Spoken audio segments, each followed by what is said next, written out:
Hello everyone, welcome sa ating channel, Alpi Studio.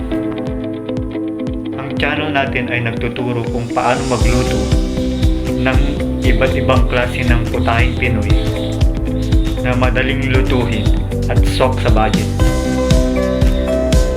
Tara, samahan niyo ako sa aking pagluto. Hello guys, anong iluluto natin ngayon ay pinapaitan. Yan, yung pinapaitan na baka, yan pinakulo ko na. Tapos hihiwain natin. Pagkatapos igigisa saka ipapalambot.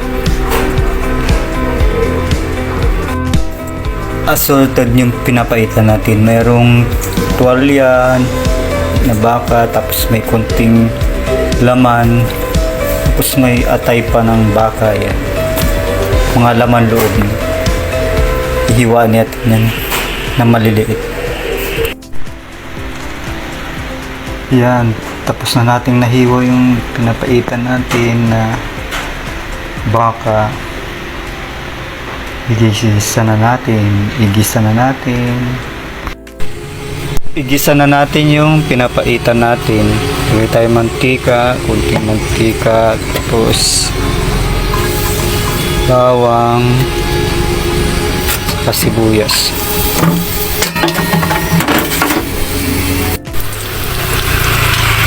Pa-brown na natin muna yung sibuyas saka bawang. Pwede na natin ilagay yung tinadtad nating luya. Yan. Para sa pinapaitan. Gisa natin din, sabay natin gisa. Pa-brown din natin ito. Ilagay na natin yung tinagtad nating pinapaitan. Gisa natin.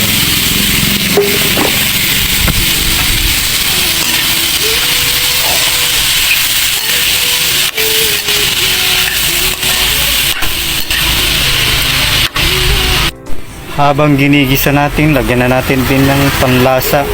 Maglagay tayo ng asin. Tapos, yan, bitchin. Tapos, yung paminta. Yan, para kumapit yung lasa ng panimpla natin. Lagyan na rin natin ng sili na tinadtad para maanghang na siya. Kakapit na yung anghang.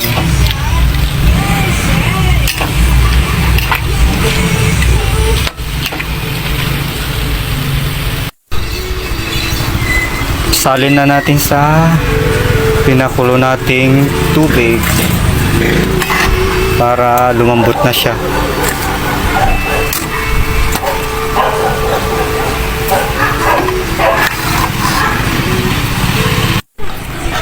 Maya pag malambot na yung karne ng pinapaitan, maglagay tayo ng yung pinakapapait niya, yung apdo ng baka.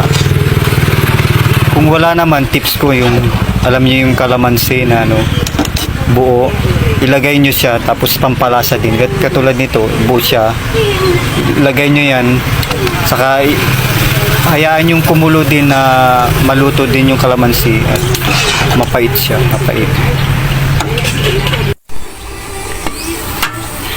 Kung walang apdo na papait, yung mainam na gamitin na talaga ay yung kalamansi.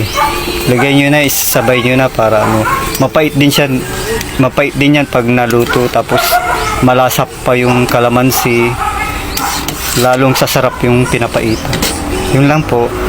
Thank you.